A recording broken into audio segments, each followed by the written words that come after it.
Toronto. VK on the beat. Check. I'm in Toronto where you wanna get the city love. I'm from Toronto where you wanna get the city love. I'm in Toronto like we wanna get the city love. My city love me back for my city love.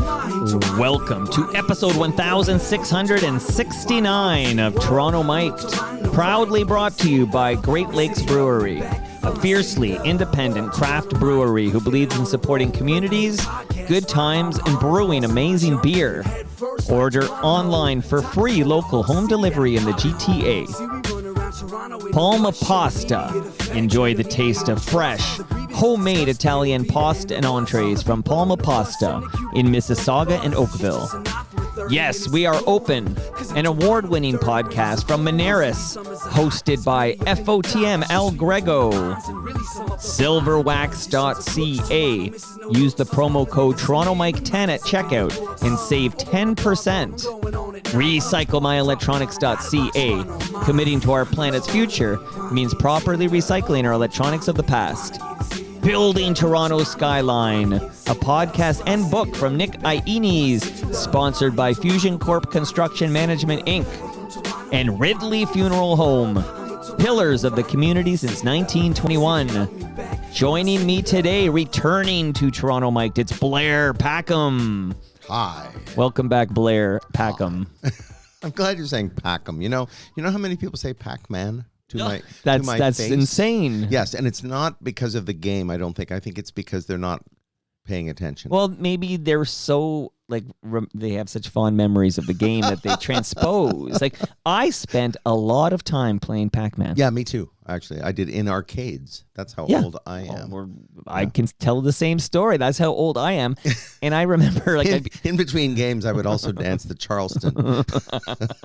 Swing the mood with Blair Packham. But do you remember the tabletop one, where you would sit at the table? Yeah. There's still one of those, I think, at Square Boy on the Danforth. Wow. Danforth and Jones. See, everything's happening in the East End. Oh, man, the East End is so happening.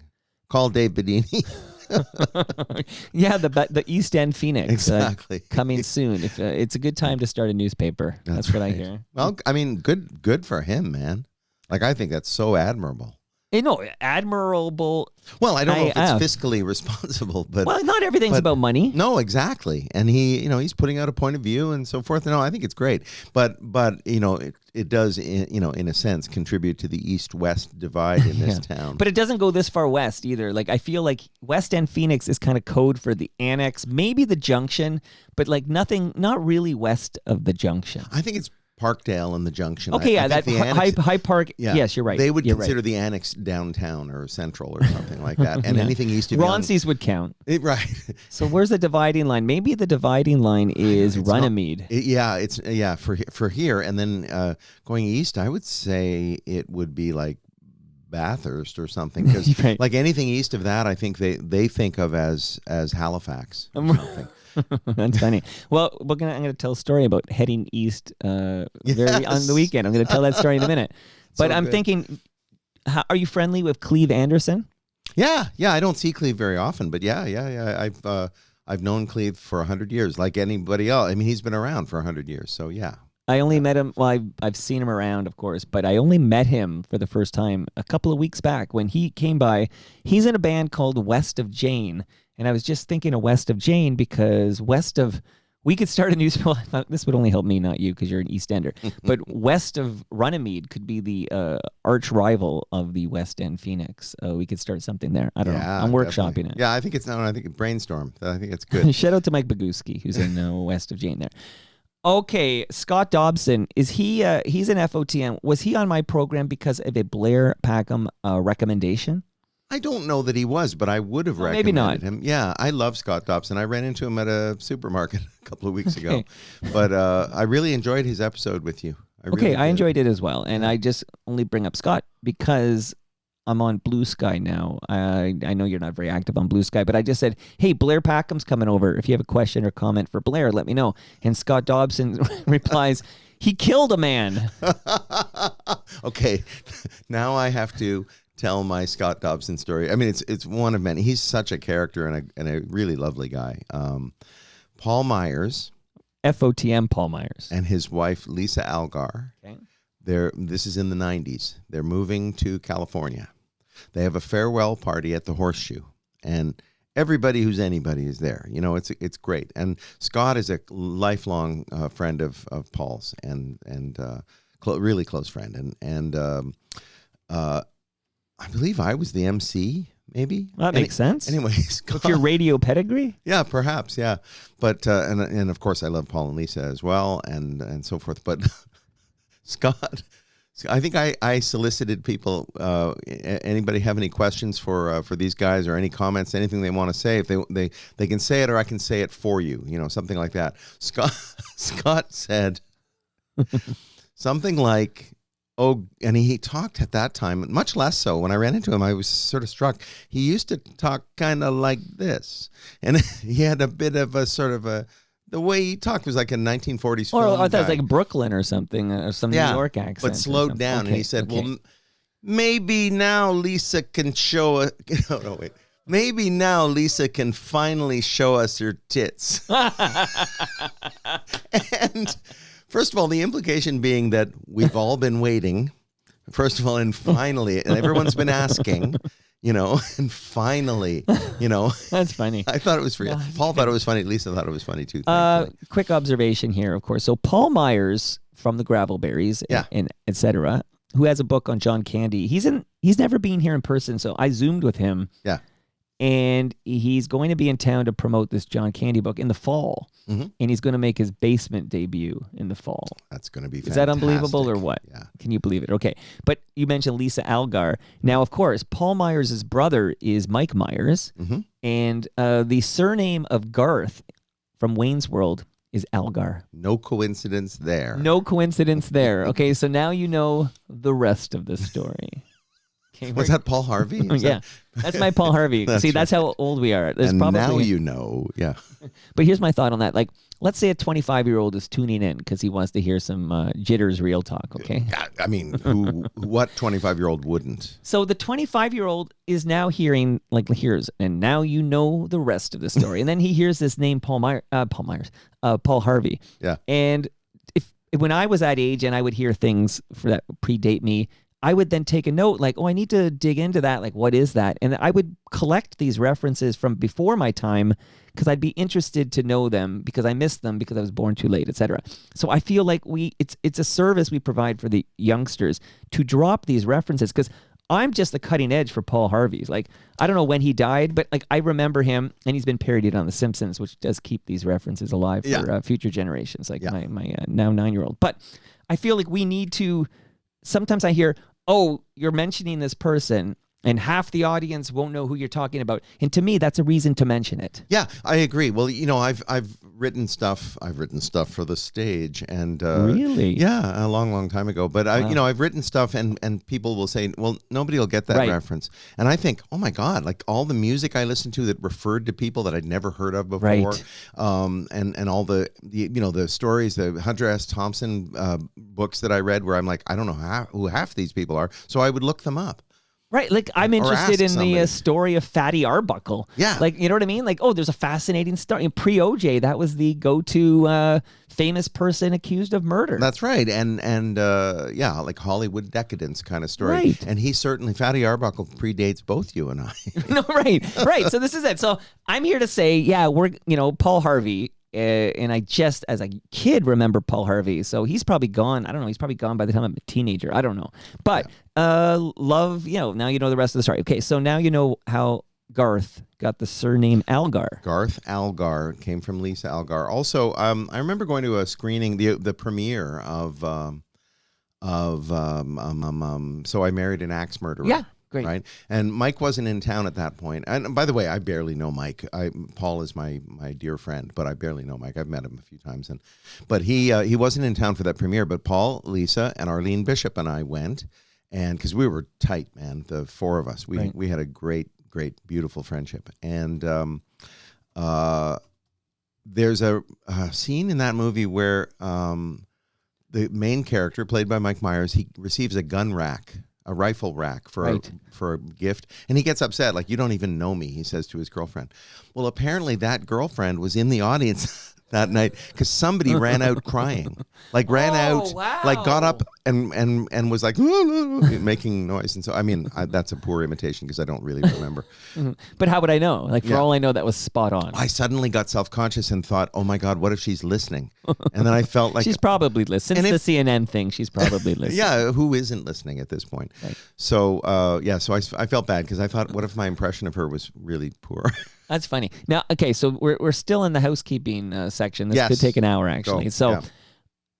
On your son's recommendation more than yours, but of course your recommendation, I was very excited to have the aforementioned Arlene Bishop on Toronto Mike earlier this year. Mm-hmm. And it's one of my favorite episodes. She was fantastic. She was fantastic. Of course, I'm biased, but it really was great. I thought her talking about her struggles with autism, with her ADHD, and her just her getting to know herself in that way at this point in her life, I thought was really fascinating. And I got to say, it's probably not the kind of conversation that she and I would have ourselves at this point, because we have so much history, and we've still even though we're not together, we're divorced, we still have domestic stuff to deal with here and there, sort of domestic housekeeping stuff. Sure. So we just wouldn't get around to it. So it was really great to hear her in that forum, basically. And so thank you for that recommendation. She was fantastic yesterday, actually. And I'll get back to this episode I recorded yesterday with Ian Blurton. Mm-hmm.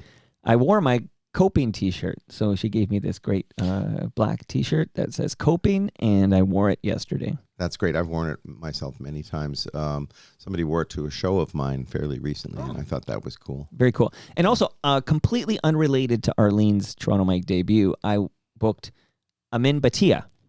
Yes. Like unrelated because of the CFNY thing, and then I caught wind of this. He's on the Thriller album by Michael Jackson. I don't know if you've ever heard that album, but yeah, I've heard of it. Yeah. So I book it, and then it's revealed that when I invite Amin, the person replying that I didn't know it was actually Arlene Bishop. Like, it was such a wild coincidence. She's worked with Amin. I introduced the two of them way back when Arlene and I were married, and Amin, I got a job on a TV show that Amin was too busy to do. So his what TV show? It's Destiny Ridge. It was on Global Television, and I was scoring it. And so I scored this show. By the way, there was a sexy character on the show, and every time she appeared, I was supposed to play slide guitar. So I had to go wow when she'd appear. But anyway, Amin at that point was just had mentioned to me that he needed an assistant, and I said, well, Arlene Bishop would be really good, because she's, despite being on the autism spectrum and having ADHD, she's really good with details, and she's also really good with anticipating people's needs. So as an assistant, those are great skills, and they've worked together for forever, ever since then, and that would have been from about 1995. It's a wild coincidence, is what I'm saying here. Yeah, it really is. I didn't know you didn't know. No, I had no idea there was any connection between Arlene Bishop and Amin Bhatia. Yep. Who got royally effed. Can I say the F word? Royally effed because he doesn't get it. Forget the money he missed out on, but the credit. The credit on the Thriller album, there is no Amin Bhatia credit. Right. That happens sometimes, and it's awful. Has it ever happened to Blair Packham? Where you perform something you created musically appeared on an album without credit? Well, yes, I can think of one example. I was going to make a joke, and there's no funny on this program. No, Blair. Do you not listen? You're right. REM released something that I engineered, and it has no credit on it. It was a live recording from Larry's Hideaway. It was a bonus disc that came with the, 30th anniversary of Murmur, their debut album on IRS. Right. And I recorded them in 1982, July of 82, at Larry's Hideaway. And I was the engineer. And a lot of the time when I worked with really famous people, Doug McClement was the engineer. But in this case, FOTM Doug McClement. Yeah, but he was away, and I was left in charge. And I sat with their manager in the truck, Jefferson Holt, and he called out whenever I needed to turn up the echo or whatever, and then that was for CFNY, and we were in the habit of not writing credits on the tape box. I'm not sure why. Probably should have, but I wrote the song list and the timing, and that's it. Right. And then that got released without any of my knowledge, because of course my name wasn't on it, so nobody knew. It got released, I guess, in whenever that was, in the early 2000s. Wow. Or Okay. something like that. So yeah. these are big names: Michael Jackson, REM. I have a fact check. Shout out to Robert Lawson, but this is actually coming from the most recent FOTM Hall of Famer, VP of Sales. Although on the live stream he calls himself the VP of No Sales. And then because we talked about Arlene, we have to talk about another woman in your life who's also on the live stream. So VP says the gun rack scene. That's not from So I Married an Axe Murderer. Oh, it isn't. Okay. That's from Wayne's World. Oh, there you go. Yeah, it seemed a little. As I was telling that story, I was thinking, it seemed a little wacky for So I Married an Axe Murderer, which is much less of a wacky So comedy. here's the quote. Yeah. I don't even own a gun, let alone many guns that would necessitate an entire rack. Okay. And There you go. fun fact about VP, Wayne's World was his first date with his ex-wife. Wow. So there you go. That's a fun VP fact. Wow. Okay. But there's another woman I see I believe all the way from Manitoba, a fine province. In a minute I'll talk about Saskatchewan. Another fine fine. These are all the province, fine yeah. provinces I personally have never been to. Oh, we got to go join a band, because then you'll get to visit all those places. That's what Ian was telling me yesterday. He was I telling me know. all the places in He listed. Regina. I know, in Saskatchewan and Regina, and I know, and I was thinking, I played a few, but not nearly as many as he did. Well, you got to. There's room for you in Change of Heart. We'll get to Change of Heart, so I'm going to go rapid fire. I'm going to just say hello. Her handle on the live stream is Radio Lady. I know her as Sharon Taylor, your driver. Just upset her. And then I realized that that's a fake name too. So hello to Sharon. Sharon Setterington. So how many handles does this woman need? Well, she's got 3. Hey, well, that's 3 I know of. Yeah, 3. Okay. Oh, actually, no. That's right. Actually, she sometimes uses Flossie and Freddie. What? Okay, too many. I know. Sharon, rein it in, okay? She's a myth at this point. And I joke about the driver thing because when I met you for the first time, it was in Pete Fowler's backyard. Oh, she wrote fucker. She just wrote, see, I was trying not to swear, but there it goes, fucker. Okay. I drove her there. She was in the audience. She Right. was my companion at that show. And yes, and it was an auspicious meeting. We met you there, and I played for Pete, and a really nice bunch of people. But yes, Sharon was there as she accompanied me, and it was great. And she was a fantastic FOTM. Yes. Because she was program director at CFTR, and then she has the KISS, the Mugs and Kisses, the whole country thing going on there. And it was a great radio chat with Sharon Taylor, not her real name.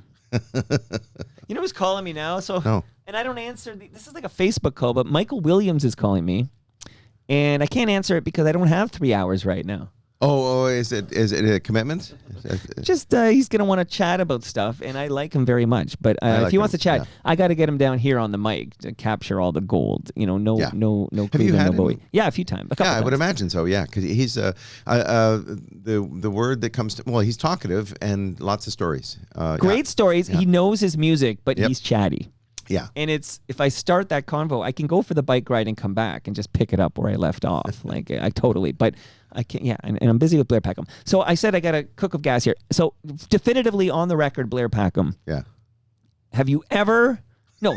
Did you contribute anything musically? It's so demanding. Yeah. Have you ever? I feel like it's a chord or something.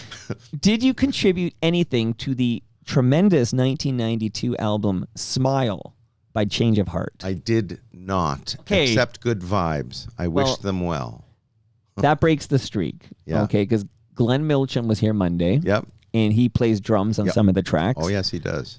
Of course, Gil Moore. I don't know if you're following this. I okay? am following it. He Okay. played gong, and it was engineered by Bob Wiseman. So that's, you are up to date. I I'm am. really impressed here. So yeah, so in order, it was Glenn Milcham came by Monday, and then Gil Moore Tuesday, then Ian Blurden yesterday, and all three, of course Ian, but all three contributed to Smile.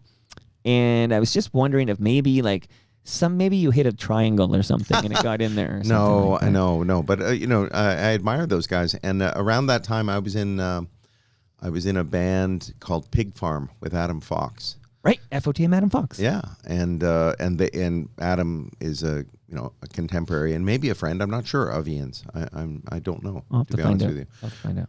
But Adam is playing with me now in my band, so I get to push him around like he did to me in Pig Farm. What's the name of this band? My band, The Impossible Dream. So I didn't know he was in The Impossible Dream. Like I have a note of this trio that's in The Impossible Dream, but I didn't know it included Adam Fox. Well, yeah, I mean it's Adam. It's both. We're all FOTMs. It's David Steinberg who plays snare drum, and it's Adam Fox who plays electric bass. I had a different Impossible Dream before. Okay, that's where I'm getting confused. 'Cause I Yeah. saw the list of personnel on The Impossible Dream, and you were the only FOTM on the list. Right. That was when I was working with. Oh, well, you really should have Andy Humphrey on the show. Jim Nielsen was playing bass, and he's a terrific fellow and a great bass player and singer. And Andy Humphrey played drums with us. Not his first instrument. Like he took up drums at my encouragement because I really liked him. I really liked Andy, and he has a beautiful voice, and he's got a really interesting story. Brother of Paul Humphrey from Blue Peter. Oh, the late great, yeah. But also an actor, and really, really good guy. So they were my band, and we had a falling out, which bands do, and it was for me it was cataclysmic at the time, but I'm over it now. What's your current lineup in The Impossible Dream? By the way, we will spend some real time with The Impossible Dream. Okay. Adam Fox is playing bass. He plays electric bass and sings. And David Steinberg plays snare drum. And the reason I keep saying just snare drum is because that's what he brings. He just brings a snare drum. Doesn't play anything else. He gets a remarkable range of sounds out of that snare drum. But it also gives me an excuse when we do that thing that contemporary musicians have to do now, which I never had to do, and I'm a little resentful about, passing the hat, the tip jar. So I can at least have a reason rather than, please put money in the tip jar so I will, be able to buy groceries or whatever. Right. Instead of saying that, I can say, we're trying to raise money to get more drums for David Steinberg. So, Shadow, I saw him at the Gary Top. There's a book launch. I wish I'd gone Red to that. Room. You hosted that. Yeah. I hosted this panel discussion, and I saw. Yeah, of course, he was with the Mods, right? And the Mods played many Gary's gig. Yes, and then he played with not the Dead Boys, really, Steve Bader's band, right? The post Dead Boys, but. Really great musician. He was in the Jitters as well, which obviously it's very demanding chops wise, and from there he because the Jitters broke his heart. Basically, he went to law school. I mean, now he's like one call away from Geddy Lee, but I still can't get Geddy Lee on Toronto Mike. So what's going on there? He's actually, David is the guy who says no. That's his job. If you think that's an in, it's I'm going to rescind his it's FOTM title if he says no. If you want to get a hold of Geddy Lee, don't go through David Steinberg because his whole job is to say no. Right. That's how he earns the big bucks. That's right. Yeah. Did you ever work with Boot Sauce? Fuck Boot Sauce. See, I'm up to date. You know what? You got it going on. And what if I meet Boot Sauce? Oh, yeah. And they're sweethearts. They're probably sweethearts. I've never met them. I don't know them. I don't know anything. But it's fun to just have this idea of you need a bad guy or whatever. Like the fuck Boot Sauce. Because all these sweethearts in Canadian rock, you need to have for the yin and yang, you need the dark for the light to come. Yeah. I can think of a few, but I'm not going to spill. Shut them out. No. Some of them are... okay, I'll give you a hint, but I'm not going to elaborate. Okay. One of them is one of your favorite bands ever, and I can point to specific experiences. Is it Lowest of the Low? It is not. I love those guys. Okay, I got to make sure. Yeah. One of my favorite. Is it? And it's got to be Rusty. I will not comment is it further. Scott McAuliffe? No, but I will not. Ken? I will not. Maybe. I will not comment. I will not comment further. Is it the dreadlocks Ken was rocking? This was in the 90s, so who knows? Maybe these people have reformed. Well, there's a short distance between me loving Fluke and me going to a Bloor West Village diner where the short order cook was Ken. Like that was a very short gap. Yeah. And that was the first time, and I was pretty young, I was a teenager, but that was the first time I realized, the Canadian rock and roll star isn't like isn't like who am I going to pick on? Bob Dylan or whatever. These are not. They might be the guy cooking your grilled cheese. Or absolutely. What's his name? I'm sorry, that's disrespectful. The late Bob Zegarini. I didn't mean to say what's his name. No, the Iceman. Yeah, the Iceman. Bob used to say, Canadian rock star, too poor to have a limo. You'll meet them on the TTC, that kind of thing. Yeah. So many stories. Even stories on this show. I think Timbo Vacanti, your buddy, has a story. Does he have the story of seeing Ron Sexsmith on the TTC and saying, "Oh, my girlfriend loves your music. Would you play her birthday party?"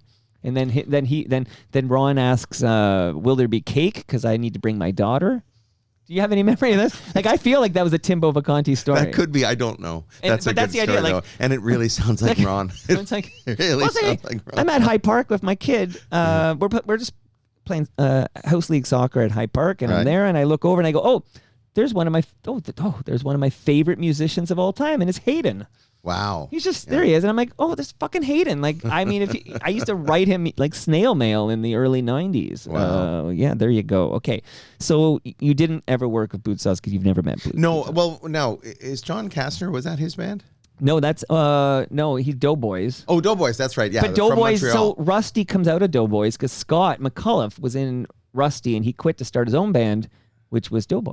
Oh, okay. No, And- no. The other way. The other way, yeah. He left Doughboys to start Rusty. Right. Yeah. And Michael Philip Voivoda produced Doughboys. Yes, and well, he produced everything, didn't Yes, he? he did. Including Gordon. He came up Yes. in yesterday's episode, of Yeah, course. of course, yeah. 'Cause, He came up in my messages because I wanted to hang out with him, and he's not available on that day. But it was very abrupt, his message. I can't even, like, I know he lives near, but he, motorcycles over and talks to me about all these great Canadian albums that he produced. I'm talking about Michael Philip Voivoda. Unbelievable. And I feel like you put us in touch. Like, I feel like you are responsible for some tremendous Toronto Mike episodes. Well, that's nice. I always, as you know, I pester you with ideas. Yeah, and I think your batting average is so high. I think you said, "Hey, Andrea Romolo," and I said I wasn't sure about who she was, but I said at this point your batting average is pretty high. Well, I actually was thinking about that on the way into your door, like up your driveway. Yeah. I was and that's not a euphemism, sir. I I was thinking I actually have a suggestion for somebody. I'll suggest off the air. Because you're afraid I'll say no, and then Well, that if you say person no, will and feel then ashamed. and that person. What if I say because of your batting average being so high, I will say yes to whoever this name is. Okay, well, I'm not gonna. Well, I will. Okay, because she's. Is it great. a person I know the name? I know who they are. Probably not. No, See, probably not. That's where it gets. But you've been doing pretty well. Her name is Cleela Arrington, and she's a singer-songwriter. She's roughly my age. She's made a record with Jimmy Boskill, producing and engineering, and Blue Rodeo. the record is beautiful. It's lovely. Now, Cleela has known a lot of people over the years in the Toronto scene, and I just feel like she might have some stories. Spell would that be first good. name. Clela. Clela. And then Cleela. it's Arrington. And her brand new record, it's really beautiful. Well, if Cleela's game, I'm telling you, I will do this based on your recommendation. That's how much I value your suggestions. Okay, well, that's That's Don't lovely. abuse this privilege, because No. if you give me a couple of duds in a row, I might Okay. cut you off. All right, well, okay? Cleela, don't let me down. Cleveland, no pressure. Yeah, no Cleela, pressure. Michael Phillip, though, what I regret, actually, a minor regret, but a regret nonetheless, is that I didn't recommend Scott Dobson. I didn't unrecommend him. I just wish I had, because he and Michael Phillip Mm-hmm. and a few other people that came into my life through Paul Myers. Paul Myers and Scott and Michael were childhood friends, and youthful friends. Sure. And I feel so blessed. Michael Phillip, we worked together a few times, and he's very modest and very. I aspire to be more like him. He's very calm. Well, lest we forget, Blair, you yourself appear on the album Gordon. I do. I know. In fact, Like that to me. That's a fun fact. That in If I Had $1 Million, the chorus you hear includes Blair Packham. And Arlene Bishop. And by the way, Arlene Bishop refers to Michael Phillip as Michael Phillip won a Juno. That's good. Because he did. She's funny. That's like when you say, "Oh, there's Ian Handsome Man thing." That's right. Yes, it's very much like that. The Gordon thing. So I teach at Seneca College, and I tell them all about my history, because I want to sort of, quickly, I tell them in my bio in the first class, basically I want to justify why I'm going to tell them why their songs suck or whatever, or why they need to work on their song. Like, I want to justify my my teacher role. Right. So I tell them about the Jitters and how I've been writing songs since I was 17 and how the Jitters got a record deal with Capitol Records, the Beatles label, and we toured Canada 100 times, and there we are. I hear us right there, and we played Wembley Arena 3 nights in a row, and all of that stuff. They go, mm-hmm, and they have no reaction, and then I say, and I co-wrote the words to Beyblade. Oh yeah. And they all go, "Oh my God, no way!" And it's amazing. I can believe that. This happens to me sometimes. These like boomer icons, and I'm like, I missed all of that. But he appeared on Larry Sanders Show or something, and it's like that's all I kind of know this person from or whatever. Right. Okay, because the other song takes a lot of the oxygen, but this was big radio hit thanks to Sharon playing it on CFDR so often. Hold on.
Honestly, Blair, you wrote this? I wrote it with with 3 other members of the Jitters. Did it come together relatively quickly, or like? Yeah, we loved that beat, that "You Can't Hurry Love" Motown thing. See, I hear "Gone so long, you've been gone so long, Oh, you've been funny. gone so long." Never thought of that, but there, that's a common beat. You should. yeah, boom bap boom bap boom ba bap boom, that thing, and we thought. I've had people come up to me and say, sort of confidentially, as if they're letting me in on something, that lyric, the chorus is kind of dirty, right? It gets bigger every single time I'm near you. And it's like, yes, we did that on purpose. You dirty son of a bitch. Well, we just thought it would be funny to have a pop song that did that. We wrote that well before we had a record deal, so it was just kind of funny to play it live. We also had a song called "Stick It In and Give It a Twist," we became a pop band when we made this record, and we were a rock band before with a bit of attitude, and we were kind of Well, this is very radio friendly. Well, yeah, and at that point, we were happy to be friendly to radio. This song was used by the Edmonton Oilers in 1988. Every time they hit the ice, every time they scored a goal, and they won the Stanley Cup. This is during the playoffs. That was the last Stanley Cup won by the Great Ones. Yep, exactly. See what I did there? Yeah, well done. Okay, thank you very much. And I can do that now that I was on CNN. Okay, so let's quickly tell the story about what happened to me last weekend. It was just last weekend, and then we're going story. to. Yeah, it's my wife is. Wait, why do we have to quickly here's the tell thing. that So story? Let's. we can sit on it, and then I'm going to give you some swag, and then I got some more music, and then we're really going to get into the Impossible Dream. This is going to be a hell of an appearance. And and then I should tease this because somebody a big fan of yours, also listened to another podcast you were on and pulled a clip from it and wants me to ask you about it. Okay, and then don't worry, you're not going to be mad at me for this. Okay, I don't want Blair Packham mad at me. Okay, no, I couldn't live with myself if that were the case. Okay, so I got a text from you inviting my wife and I, Monica and I, to a house party at your home. Mm-hmm.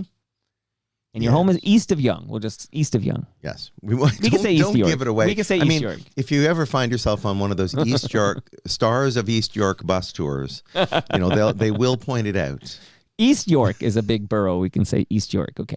A lot of great FOTMs in East York, but that comes into the story. So I said to my wife, hey, we were invited to Blair back. She's been to one of the house parties at this location before. We met Lori Cullen there. Yes. Bob Wagner. These are great FOTMs we met at this house party, okay? I saw Robert Priest was there. He's an FOTM. So basically, we had a discussion, and we couldn't get babysitting, so she's going to stay home with the now and since then turned 11 years old because his birthday was yesterday. Yes, happy birthday, Jarvis. Happy birthday to Jarvis, who loved learning drums from David Quinton Steinberg. That's great. Like he's been talking about wanting to take drum lessons. Okay, so I was going to go solo, and of course, I bike to all my destinations year-round, so I'm going to go on a bike ride to East York. I'm sitting here in South Etobicoke. Get a map and take a look at what I'm talking about here. So I said, it's like an 8 o'clock start, but I have a bad habit of getting to things at the time they start, because I can atomically time when you bike, you know exactly how long it's going to take you, unless you blow a tire, which is very rare, thankfully. Okay, so I said, let's time it so I get there at like 8:25 or something. So I'm not the first one there. But I get there and I can tell there's no one there. And I'm at this destination. It took 90 minutes to get there. Not a warm day either. It was kind of a cold night. And I have cold GLB in my backpack because I always bring the delicious fresh craft beer from Great Lakes Brewery. By the way, you're leaving home with some fresh craft beer. Fantastic. So I'm now at the destination, which is your home. I'm here for a party. I can see no one else. And I think, maybe I'm too early. Maybe these 8 o'clock starts are like code for don't come till 9. Like, I don't know how the real world, I don't know how the world works. Right. Like, don't say 8 unless you want me there at 8, because that's how my stupid brain works. Right. Okay. So I phone you and you answer. I go, hey, am I too early? Like, should I go for a ride and come back? And you're like, you said, yeah, you're 3 weeks early. Yeah. I was surprised that you said that you had trouble arranging babysitting. I'm thinking, for 3 weeks from now? Like that, like you guys plan ahead, man. And so when you said that, and you said, Monica can't come, we're having trouble arranging babysitting, I'm like, I said, can I come solo? Yeah. And here's the thing, I would have invited you in, we would have had a hang, it would have been great. Right. I was actually in the middle of a conversation with a friend and it was a pretty heavy conversation, and like you didn't have time for me. We were sort of breaking up, and on that note, not that we need to dive too deep, but when you came to TMLX 15 last summer, you were with a lovely woman. You're no longer with that woman. No, that actually ended at the end of the summer, I'm sorry to say. And did it end because of your experience at TMLX 15? It was specifically because of that. They didn't enjoy the palma pasta. No, it was the boat that you got for a gift. The kayak, which I can't wait to get back. Yeah. It's only April. I got to wait for a little warmer weather, but I can't wait to get back out there. Yes, she didn't like. Did you contribute to the kayak fund? I actually didn't. I escaped that somehow. Nobody asked me. It's not too late.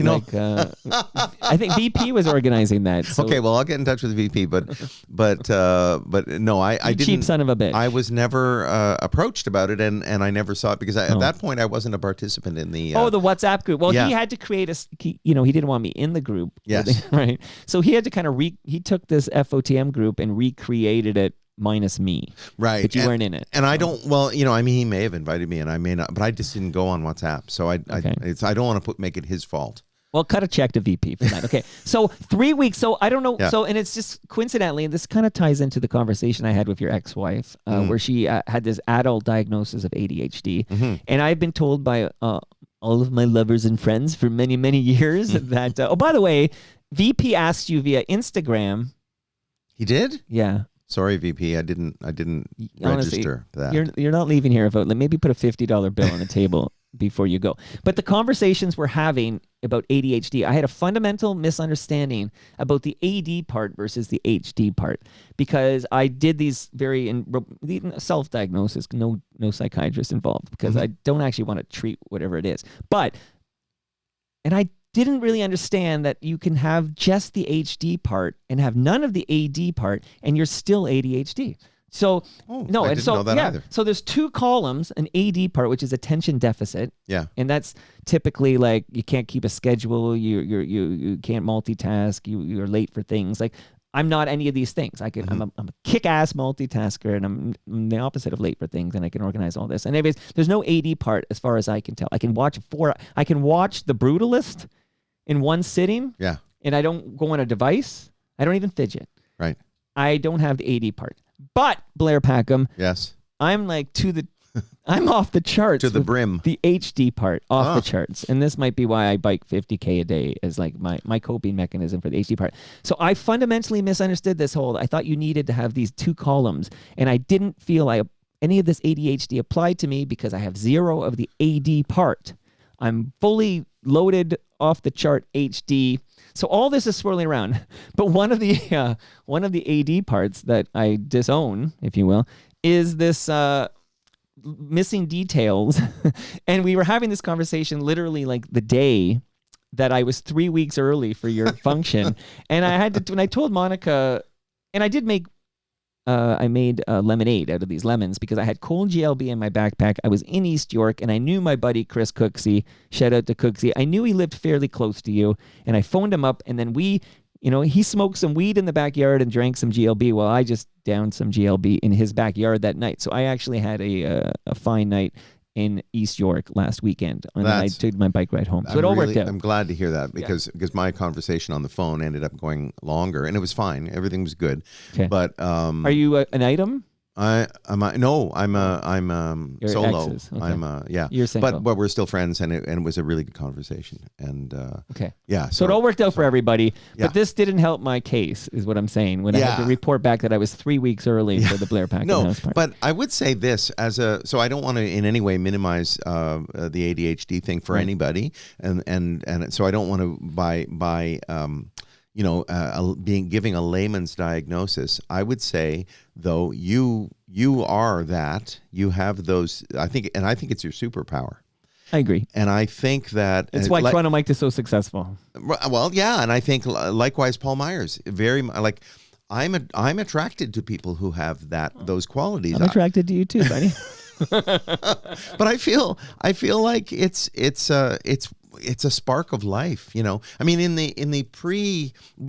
olden days when we wouldn't diagnose pathologize ourselves to the same degree, right? We'd say, well, he's a bit scattered, or we'd have names for it. I think it's better that we pathologize, but I also think there's a danger in labeling yourself, and I think that. Also, we tend to focus on the negatives, and I really think there's a lot of positives that come from that particular condition. Because all the people I know who now are finding out that they have that, including Arlene Bishop, to whom I was married for years because I just loved that quality in her. Right. Those qualities. Anyway, I just think there's a danger of making it all negative, and it's not. It's only a negative if you have trouble coping, if you have trouble with your executive functions. Right. You can't keep a job. Yeah, you can't those hold down a things, relationship. It affects your relationship, your parenting, etc. But those things are obviously negative. But and so getting a handle on it, of course, is a great thing. But I'm just saying, it's also a positive thing. No, like most things in life, it's somewhere in the middle. So this whole realization, you can have like the HD part without the AD part, and you'd still be labeled ADHD or whatever. My daughter had a diagnosis, and she's exactly like me, but like 10% of me in all the ways. And then she was telling her psychiatrist about, this HD behavior for me, multiply it by 10, and that's my dad or whatever. So it's like, I feel like I was diagnosed like via proxy, by proxy. Okay. So, Blair, it's funny that your real date of your house party is the same night I'm at a soccer game with my son from 8 to 9, but I think I might bike to that match and then bike to you.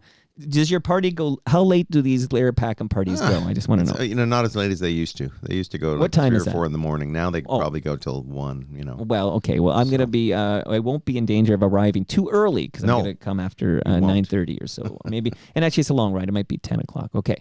So I look forward to the real date. I want to give you some. I want to give you something. Okay. It's a wireless speaker from Moneris. It's a great. I've received one of these from you before, and I love it, and I use it all the time. Okay, well, maybe there's one for Owen. Yeah, absolutely. That's fantastic. Because season 8 of Yes, We Are Open is dropping now. The first episode from season 8 has already dropped. Al Grego flew to Regina, Saskatchewan, and he visited Kevin Toth, president of Prairie Flying Service. Can you say that for me? Prairie Flying Service. Prairie flying service. So you have to stop right after prairie. Like Well, my mouth yes. doesn't roll into it. I have to stop. I had to stop before too because the recording engineer in me does not want to have the plosive on the prairie.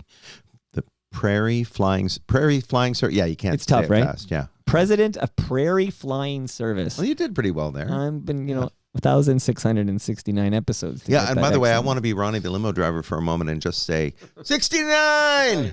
I thought about making a 69 joke, but I'm too mature for that. Well, the thing is, when we get to the measuring tape, Let's go next. Okay, I'll do it next. Oh, is it next? Okay. Well, I'll just say Al and Kevin delved into the storied history and rich legacy of the company, which began in 1946. So, Blair, you were just a kid back then. Founded by 4 World War II pilots. So, listen to season 8 of Yes, We Are Open, wherever you get your podcasts. Shout out to FOTM Al Grego.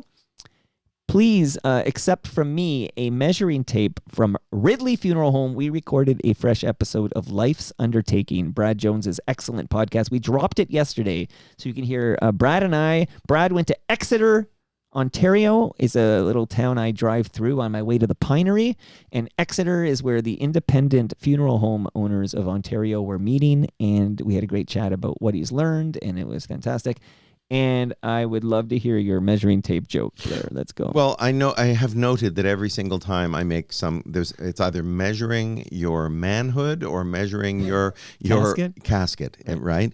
So then I thought, well, I got to look up so I was just scrolling through them now, so I haven't necessarily picked the best one, but I did look up I Googled measurement jokes, and wow.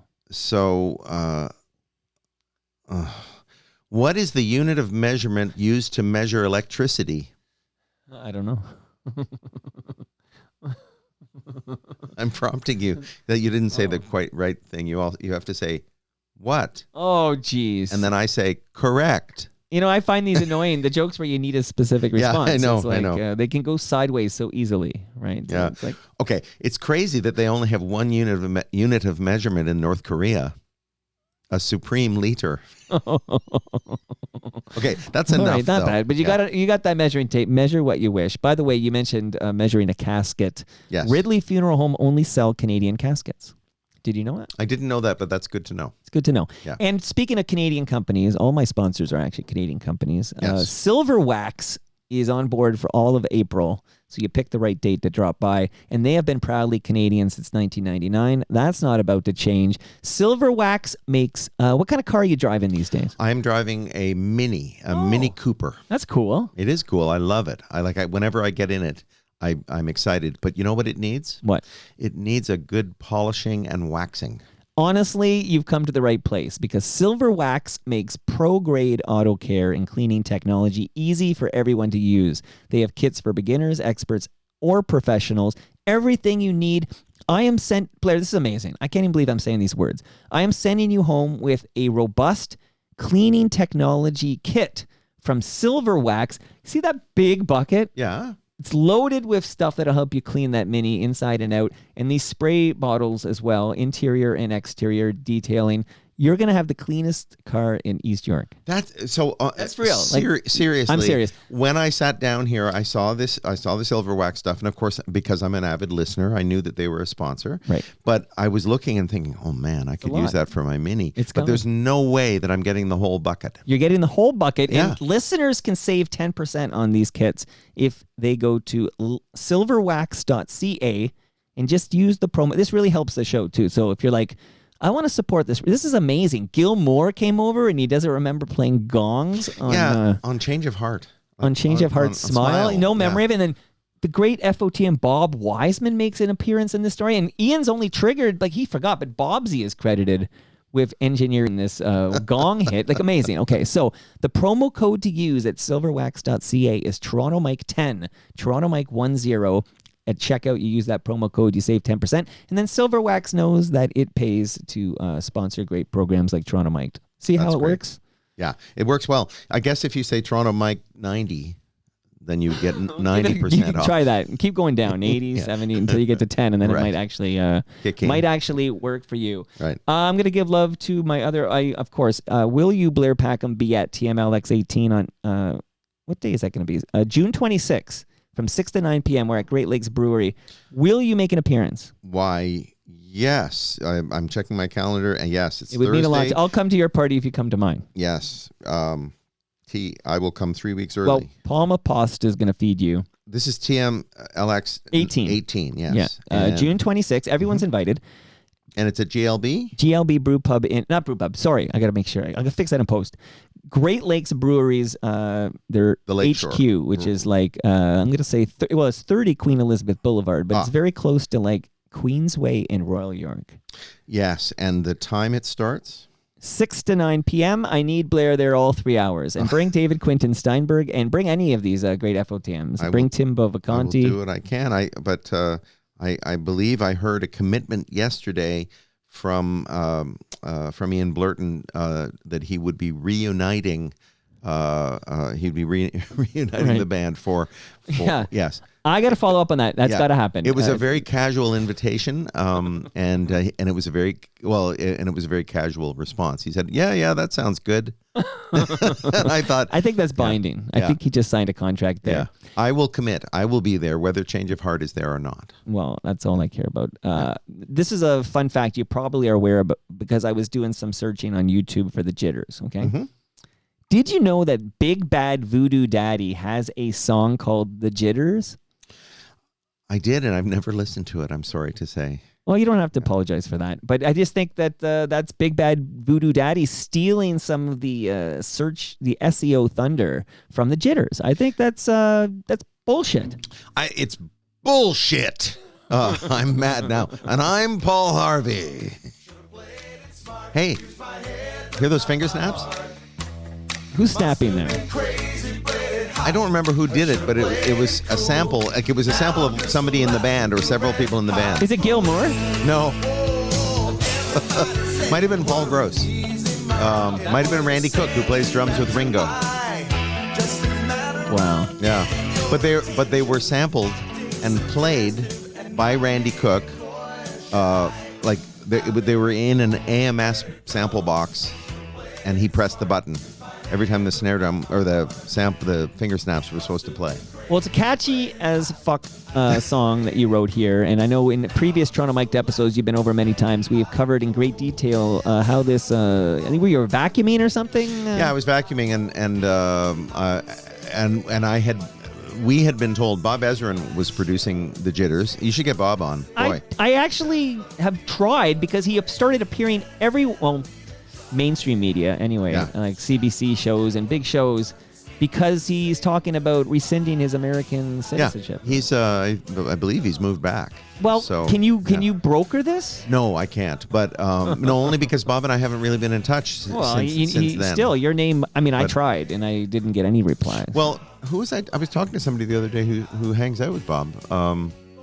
Alice Cooper? I'll do. Yeah, it was either that or Lou Reed. Shout out to Ridley Funeral Home. Yeah, that's right. I will ask. But anyway, Bob said that he was slated to produce a record for Cyndi Lauper, which he did not end up doing because that happens all the time. Right. And he said, but she needs songs. And so I was like, my brain went, okay. And as I was vacuuming, I started thinking. I had the title. Doug McClement came up with the title unwittingly, and I thought that's a good song title. And then from there I started writing I've Been a Fool. So as I vacuum. Catchy. I'm telling you, now it's going to be in everybody's like a brainworm or whatever you call that. I was vacuuming. I don't know that I've ever told this part of the story. I was vacuuming at John Wynot's house. Do you know John Wynot? I think I know this name, but why do I know this name? He produced a bunch of albums for Colin Linden. I believe he produced a Jeff Healey album. You know, Linden's another guy I'm trying to. I know he's big and famous and too cool for me or whatever, but I have. He's definitely too cool for you. Yeah. I've had Stephen Fearing. Right, Fearing. Yeah. And Stephen's of course great. Tom Wilson many times. I feel like I need Colin Linden. Yeah, well, Colin's coming to play a show in Hamilton apparently, and therefore he'll be in the neighborhood. We'll go kidnap him. Yeah. I'm going to see Rick Emmett play tomorrow night. Oh my God. Yeah.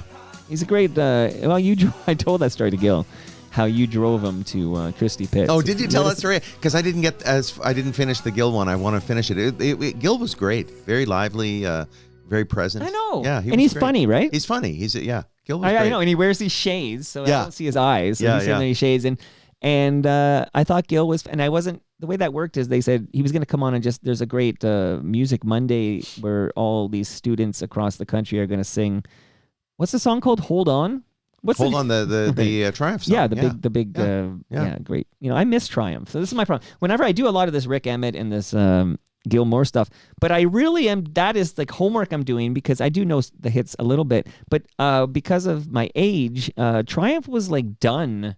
And they weren't, you know, when I started listening to 680 CFTR in like the early to mid 80s and started discovering top 40 and stuff, like I wasn't hearing any Triumph. I wasn't listening to any Q107 at that time. No, it's funny. I became friends with Rick before I knew much about Triumph at all. So yeah. Rick and I were co-vice presidents of the Songwriters Association of Canada, and I just loved him. And we just got on like a house on fire. It was great. He's a very likable guy, He and really you're a is, likable guy, and you drove him to Christie Pitts, I and did, I Gil. And Gil was great too. But the only time I had any like professional contact with Triumph was opening for Rick Emmett at an arena in London, Ontario, with the Jitters. Wow. And that was it. Now, but I want to say this because you mentioned Hold On. The show that I played at Hughes Room recently was called the Toronto Songbook, and it featured yours truly, but also wearing the coping shirt. I'm just showing you how everything ties together. Yeah. The coping shirt from Arlene Bishop,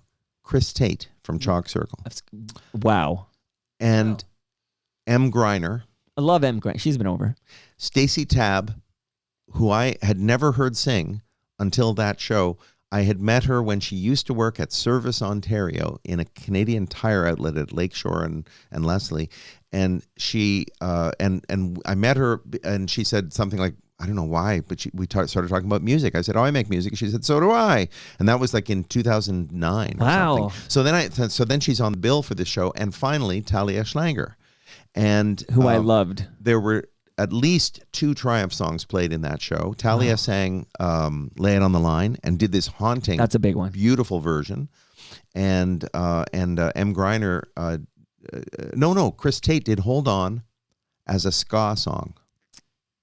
And it was 2 Triumph songs. So I made a video at Soundcheck and sent it to Rick, and he seemed so touched. His response was like, "Oh my God, that's so great."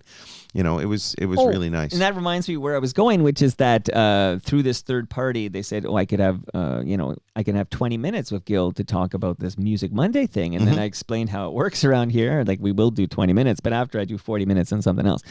And I basically, like not fairly tough, like I had to do this negotiation that Gil would agree to 60 minutes, but Gil Moore was late. Yes. And he apologized for that. Right. But because he was late, I decided I'm going to take it out but I'm going to go longer than 60 minutes. Like, I decided to ignore the 60-minute thing we agreed to, and I went 80 minutes with Gil Moore.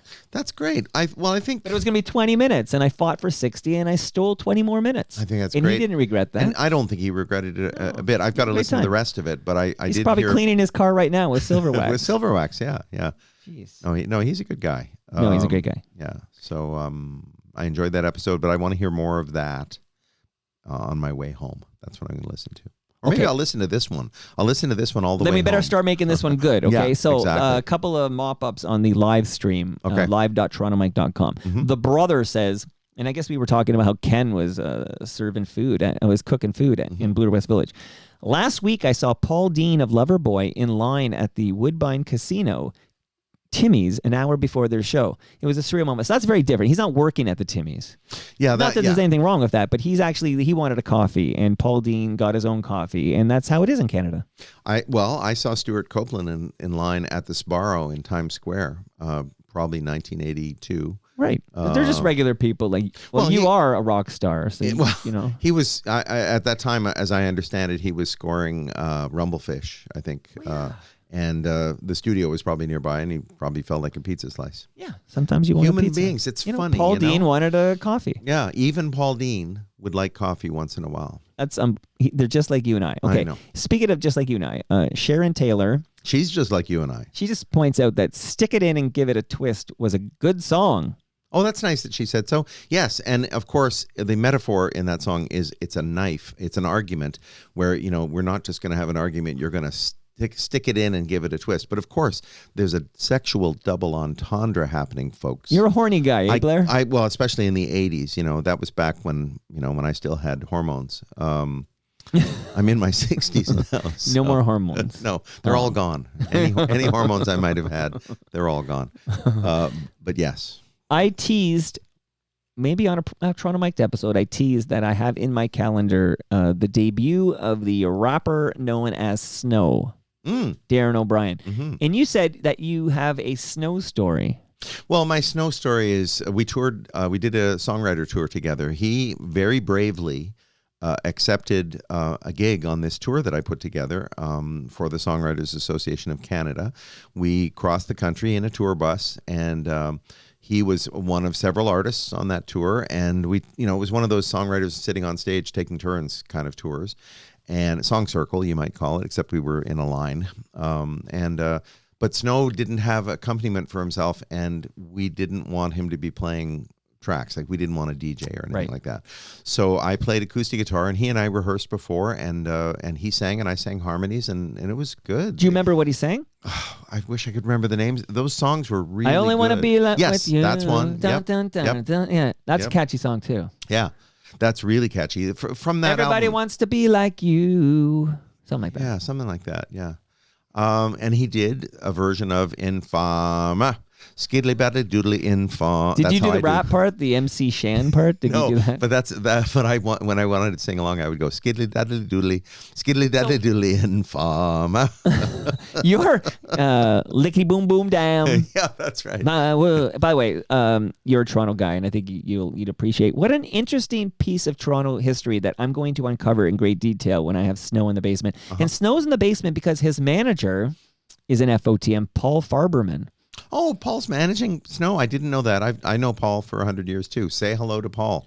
I will. Paul hit it out of the park. He was at the recording of Tears Are Not Enough. He was a lawyer who was signing people in. He's a music entertainment lawyer guy, sort of like David Quinton Steinberg. Yeah, well, I would say, I don't know if this is actually true, but I would say Paul would have been a mentor of sorts to David Quinton Steinberg. And Geddy Lee was also at the Tears Are Not Enough recording, even though the Triumph guys were not. So was Mark Holmes. Oh. He was in a limo. That's right. Yes, I know. Why? I know you do. Yeah. You were too young.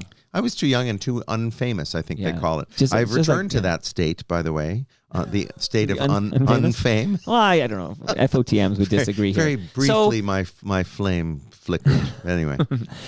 I have two last notes, and then we're going to talk about the Impossible Dream, and I pulled some songs, and I have some questions. Okay. And somebody's passed away. I'm hoping you'll remember for us here. Tyler says, do you have any memories about engineering a children's album which featured Lubagoy? And this children's album was called Bubblegum and Other Yummy Kids Tunes. Does that resonate at all with you? Bubblegum and Other Yummy Kids Tunes. It does sound familiar, but that would have been in my Comfort Sound days, and I did a lot of work. I did a lot of engineering. Yeah, a lot of engineering. So, and I do remember working with Lubagoy, but I don't remember specifically that album. So. Okay, fair enough. There's a podcast called No Sleep Till Sudbury. Yes. And the host's name is? Brent Jensen. Okay, and he lives in Sudbury? No, that title comes from a book that he wrote, where I mean, maybe he's from Sudbury. I can't remember, but he wrote a book, and it's all about the music that he and his friend played going up on this trip, and it's about songs that he loves. It's a spin on the Beastie Boys, No Sleep Till Brooklyn. Yeah, and so he called the podcast that, and I've been on a couple of times. For some reason I thought he was in Sudbury. No, he's He's in Brooklyn, that part of Whitby where the Swingers. So he's in Brooklyn, and it's not called No Sleep Till Brooklyn, spelled our way. But I don't think he lived in Brooklyn at the time when he came up with the name. It's funny. Brooklyn spelled a different way. Yeah, but, I know. I used to know a guy named Fred who lived in Brooklyn, and it is spelled differently. But okay, so I'm going to read a quote from you. Yeah. So you're nervous right now? Yeah. Because I run my mouth. You were too. You've got too comfortable on this program, Blair. We're gonna mix things up. Okay, so. Oh no. Okay, so I'm gonna read it verbatim. Okay. But you're speaking. Why don't I read it? Because it's me. Like, if I read it, then it'll be in my voice. Well, because it would be a pain in the ass to get it to you to read it. So that's why. Okay, so I was on a podcast where they did an in memoriam segment. So they talk about people from the world of entertainment, sports, broadcasting, people who had passed, and music as well. And so when they would talk about someone who died, who maybe maybe they were one-hit wonders, or they'd had this particularly cheesy song, whatever it was, they would joke about it.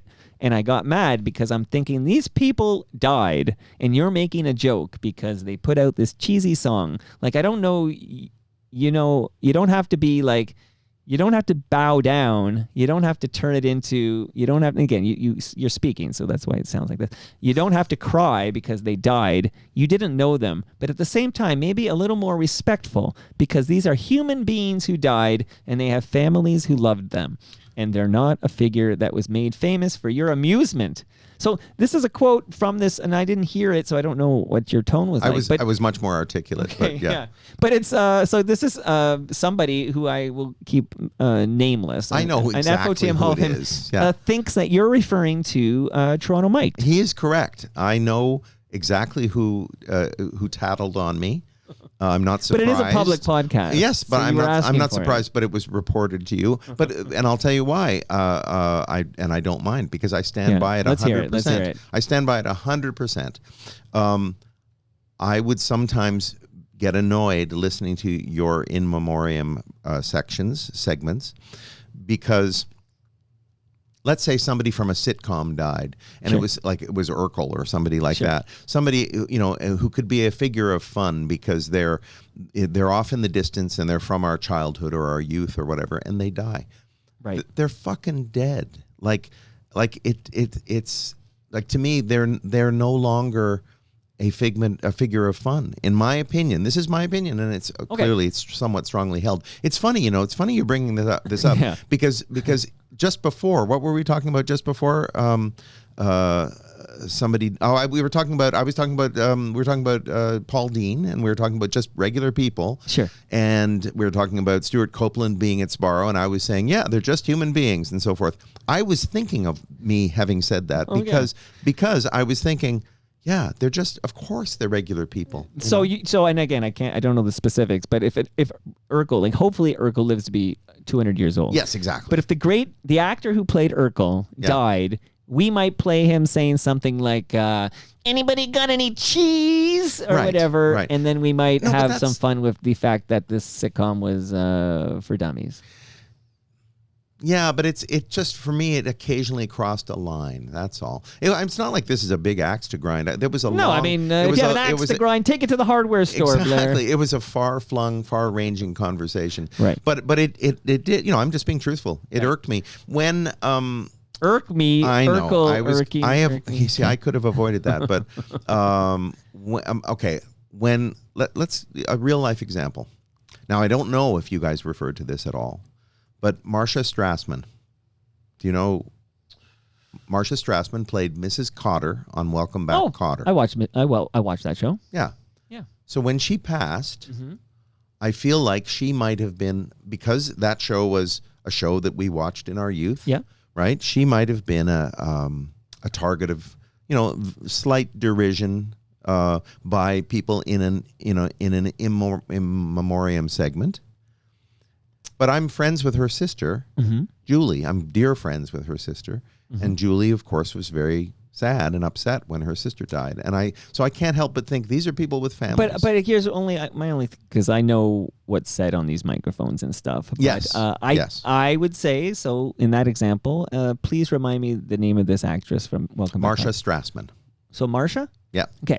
So when Marcia passed, we would remember her character from Welcome Back, Kotter. I don't think there would be an ounce of belittling her as a human being. I think Fair. I think that we all liked watching that show. I don't think that show was meant for Mensa candidates. I think that was a fun show that we all enjoyed in syndication. I know. I think most of the Sweat Hog is dead except for John Travolta. Like, I feel like we've lost a lot of people to Sweat Hogs. Yeah. But I don't. So I mean, maybe you're being a little sensitive on this. I think you can have a little fun with the. He would. I think her role would be to kind of. I think at the end of every episode, Gabe Kaplan would tell a joke. Do you remember this to Marcia? Yes. Like, I think we're separating a character. Yeah. And I think Fair all enough. of us would say, oh, amazing to have a full-time role on a popular sitcom. Like, I don't think we're belittling that in any way. No, but would you like? Okay, so maybe it's not a great example. Example, but so I don't know, and maybe my we're not naming him. Is that on purpose, or do you want to name him? I don't care. Okay, I mean, I don't care, except I think he has the impression I don't like him, and I do. Well, you thought you worked with him at CIUT. Yeah, it was a mistake. And there was and so I made difference. I made an ongoing joke about it that apparently he took really seriously. Well, you so did an he can be impression of him in sensitive. your first Oh visit. yeah, I think my impression is quite good. You want to do one now? No, because we don't have him because on these now if he's microphones. bringing this stuff up, I sort of feel like, oh man, he's. But in his defense, I believe he shared this in the aforementioned FOTM WhatsApp group in which you are a member. Like, so he Right. wasn't sharing this behind your back. Oh, I don't care Okay, about that. okay. No. And it was just a quotes from something you said in another podcast, because it was clear you were talking about Toronto Mike. So I only have two issues with it. It's your opinion. My issue is, one is, how dare you pull this hour has 22 minutes on me? And why not, instead of saying I was on a podcast where they did it, why don't you say I was on Toronto Mic'd? Would it kill you to tell the No Sleep Till Sudbury audience that this podcast that you come on is called Toronto Mic'd? Like, why is that Always not said? thinking of the promo. Yeah. Like, no credit, so that bothers me. And the other thing is, you're cheating on me.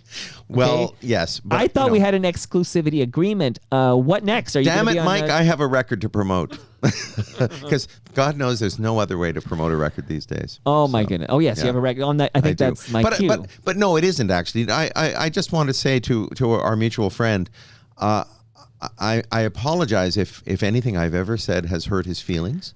think he will likes deny you. it. Well, I don't know. When we've met in person, I've said I'm sorry if and he said no, it's fine. But I don't believe that that's true, because he then took the time to transcribe what I said No, I on don't this think podcast. he did the transcript. I think he found the maybe Apple did the transcription. Oh, maybe. And he screen Yeah. capped it. Right, I don't think okay. he typed out the Okay. transcription. Well, I hope not. I hope Yeah.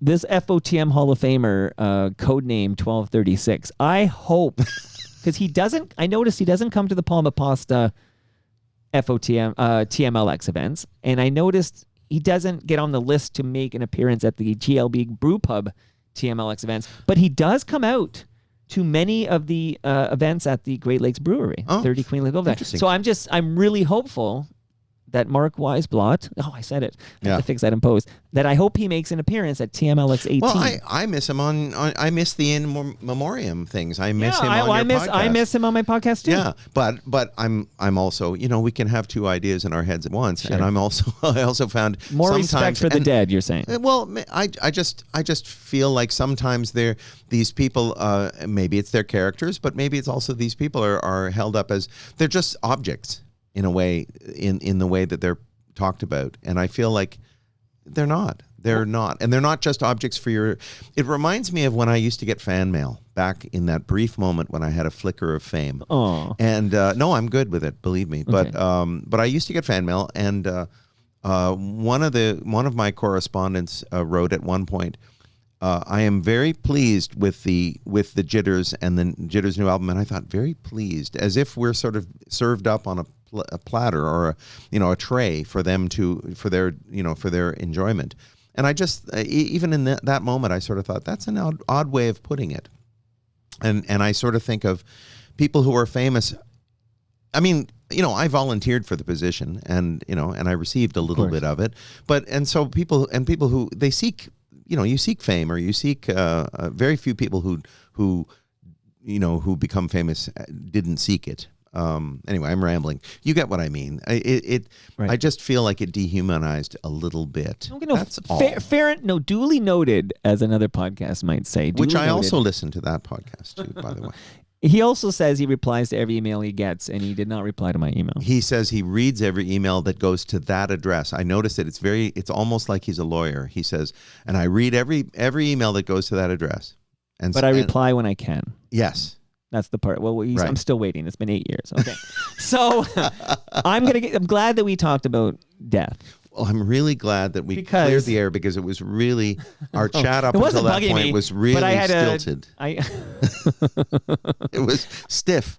I did tease that early on. Sometimes I tease yeah. things and I never get to it. And then afterwards I'm like, oh, I forgot I teased it. I never got to it. Time to get serious, because I want you to talk about somebody who passed away. As you get serious, I want to say once again, for the record, I like Mark Weisblot. I do not resent that he brought this up. I liked very much hearing him on your podcast, and I wish I could hear him again more easily. And I echo those sentiments, and I have said this to Mark many times, but I'm going to say it again because I know he's listening. My door's open for Mark Weisblot, and we used to have a 3-hour recording once a month. And then Very entertaining. But then it stopped, episodes. and then he did make an appearance on the mics when I was recording at Christie Pitts for the Toronto Maple Leafs baseball game. Yeah, great. But that's the last time he's been on my mics. Like, I don't know how to book somebody who doesn't want to come by. So it takes two to tango, but I'm telling you, I'm ready to fucking tango, buddy. Let's go. Okay, let's get serious because I want to ask you about somebody who passed on. Yeah, okay, sure.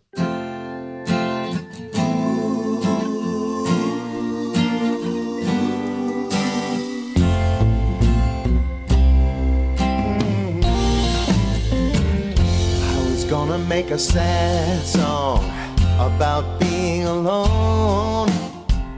I was gonna make a sad song about moving on to a higher plane as a beam of light. I wonder where she is tonight. Was gonna make a sad song, but I changed my mind. I was gonna make a sad song, I got lots to say. I was gonna make a sad song, but not today. I'm gonna stand tall, act real brave, pick up my bags, get off that train. Was gonna make a sad song, but I changed my mind. Oh. To some it must seem easier to set themselves adrift, to quit the bonds of life and all that's in it. But she helped me make a choice, her unexpected gift, to stay the course and stand with that decision. I was gonna make a sad song about giving up. I was gonna make a sad song, I almost had enough. But I must march on even though I bleed. I have people here who need me. Was gonna make a sad song, but I changed my mind. So I'm gonna stand tall, act real brave, pick up my bags, get off that train. Was gonna make a sad, sad song, but I changed my mind. For Joanne, would you please tell us about Joanne? Yeah. Joanne was my girlfriend from sometime late in 2013 or so, early 2014. And we were on again, off again, but mostly on, very much mostly on. And and I loved her. And she chose to take her own life in February of 2018. And we had broken up at that point because, well, for a variety of reasons. But we were still really close friends. She was at my house 2 days before watching TV with my son, Owen, and I. And then 2 days later, she chose to leave. And I really can't help but think it was a decision made in the moment. I think she was in a lot of pain. At the funeral, the rabbi talked about now the black cloud has lifted, and this was echoed by other people who spoke. I didn't know there was a black cloud. She was always, she was sweet and lovely and beautiful and charming, and but she was troubled. I think, you know, with the benefit of hindsight, I can see that she was troubled, and so I see what the other people were talking about. But at the time, I had no idea. I just thought she was odd at times, but she had an odd way of reacting to things, and that I didn't know. I wasn't smart enough, and I wasn't educated enough in depression and in trauma to even have an inkling of what was going on. And so it was an unbelievable shock when she died, and I've spent the rest of the time, as you can hear, I think I've spent the rest of the time processing. I'm still processing it, but and I miss her every day. And it was a huge thing. So I'm sorry for your loss. yeah, thank you.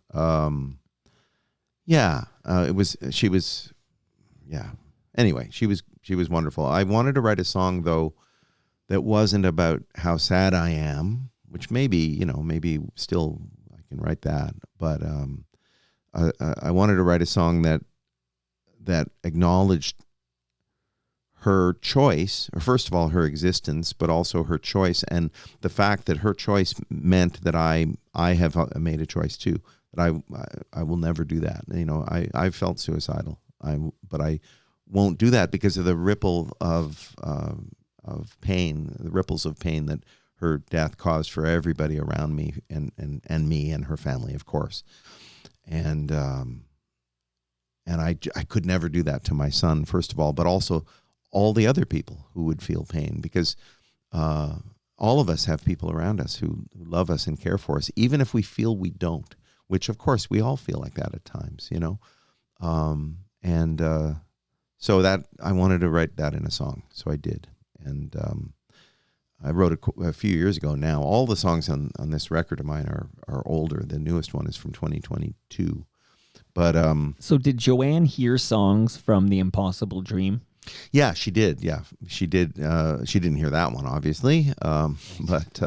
Right. But yeah, she did. There were songs on there. Early Bird, for instance, which opens the album. She would hear these songs, and I wouldn't have recorded them. Yeah, there it is. And she'd say, she called me Bear. She would say, Bear, you should record this. You should put this out. And she would dance in her chair. Not kidding. Like sitting to it, and she was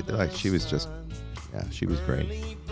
A little Early Bird from The Impossible Dream. So look at me, look what I've done. The early bird, in my opinion, is smart, superior, self-satisfied. The early bird might get the worm, but me, I just get mad. The stitch in time, the penny saved, the early bird, it's all the same. Free advice costs what it's worth. Living for me, not for some dumb bird. Someday I may rise with the sun, but I won't crow to everyone. The early bird might be virtuous, but me, I'm not the crowing kind. I don't cover that much distance on the path of least resistance, and I don't ever rush to procrastinate, but I resolve to keep on trying, spread my wings and just start flying. Maybe tomorrow, maybe even today. Still, the early bird don't get my admiration, my approval, nor envy too. The early bird is on my hit list, waking me up with its coo, coo, coo. The early bird might get the worm, but who would want worms anyway? The early bird gets up and gone, but me, I just get mad. The early bird might get the worm, but me, I'm sleeping in. Yeah. Sleeping in. I'd sleep in too. Don't bother me. The early bird can have the worm, but who wants worms anyway? Okay, love it. So Joanne would hear these songs. Is it fair to say that Joanne would encourage you to record these songs? Yeah, I would say so. Yeah, she would, And I regret not having her sing on any of them. I don't think she was a good singer, but she was cute. I have a couple of pictures of her with headphones on, standing in front of my studio mic, the way I am right now, pretending to sing, like making a singer face. And she was so cute and so smart too. Oh my goodness. See, I feel I know you, Blair, pretty well. Because we've had how many episodes of Toronto Mic'd, and of course I'm at your house on Saturday. I biked to your home just to say hi quickly and tell me that. I you love don't have that, time by for the me. way. Yeah, that's right. You're 3 weeks early. 3 weeks. That's it's such an unbelievable story. It's like, oh, did you make that up? But that actually happened. Okay? 22 kilometers from your house to mine. Right, because you asked me how long, and I said, oh, I happened to record my rides. 22K, and it was cold that night, and I was happy to do it. It was a great ride, and again, I got to hang out with Cooksey and have some Great Lakes. But I had no idea that you had a Joanne in your life, and that this happened in your life. I had no idea until I basically was reading up on The Impossible Dream, and I was listening to that song, and I'm like, wow. This song is for a Joanne. I did not know the Joanne story. Well, that's interesting to me because I feel like I have talked about Joanne a lot, and so maybe I've become self-conscious about talking about Joanne for two reasons. One is because I have a lot of guilt because I had broken up with her a few weeks before, maybe 6 weeks before. And I've been told that contributed to her decision. I've been told that by people who don't otherwise know that. But anyway, I don't want to be coy about it. But so I don't want to claim Joanne. I don't want to make Joanne's passing, her death, like part of my drama or anything. Like, you know what I mean? I don't want to make it about me. But the trauma is for the survivors to deal with. Oh, right? yeah. Right. Oh, yeah. And yeah. I mean, I'm sure you know this, but you're not responsible for her decision to take her own life. No, but I was told that directly. And well, you shouldn't have been told right that. In the moment. No, I don't think I should have been actually. But it's just not fair to put that on you. That's undeserved. But I don't want to. Again, I don't want to make it about me. But yeah, I agree. I ultimately agree. It's just that it hurt to hear it, and it hurts to think about it, and it hurts as well to think that somebody might be listening who is thinking that I'm somehow milking Joanne's death or something for I'm not. Because 7 years later, you wrote a song about your, you know what I mean? That's cathartic. I'm sure that was cathartic to write this song. Yes. But there are people who would be cynical about it, maybe. And so I don't, so that's one reason I've been reticent to talk about it. I also had a girlfriend after Joanne died who told me that I talked about Joanne too much. And it was one of the reasons she was going to break up with me. And so I maybe from that I learned. And then, by the way, and if she were still in Toronto, I would still be friends with her. But so I don't hold that against her. That's how she felt. But she did. She actually reached out to a families of grieving people kind of group. I don't remember the name of the group, and they told her, no, that's an inappropriate thing to say to somebody who's grieving. And so she wrote me in detail to say how sorry she was that she said that. And inappropriate, but unfair. Yeah, but if you're feeling it, you're feeling. I also believe you can feel things that are unfair and incorrect, but you still feel them, and you still have to deal with them somehow. So in that case, anyway, the point is though, it all led to me talking about it less, which would be why you didn't know about it. Well, so this sadly happened in 2018, right? Yeah. Okay. So you and I don't meet until October 2021. Yeah. So I just went back in the archives here, and that was a backyard episode, much like Ian Blurden's first episode of the backyard, because this is in that COVID period when I had and I think I might bring back some backyard episodes this summer because they had a nice vibe to them. They were great. That was fun. Although you were really late. I was late. Yes, I was I'm thinking. 3 weeks early to your things, and you were late. I was this morning thinking maybe I'll be late this morning to Toronto, Mike, just for old No, time's we got to hard sake. out today. Okay. Yeah. But that was just to tell people, Blair's first episode, we kind of covered the A to Z of everything. And it was, as I just mentioned, it was in October 2021. Mm-hmm. And here's what I wrote. So that's episode 926. And I wrote, Mike chats with Blair Packham about his years in the jitters, his time on Q107, Last of the Red Hot Fools, Closer Every Day. Oh, we did, and I no longer bring this up, but I did tell you at the time I felt you were very much in the Huey Lewis in the News vein.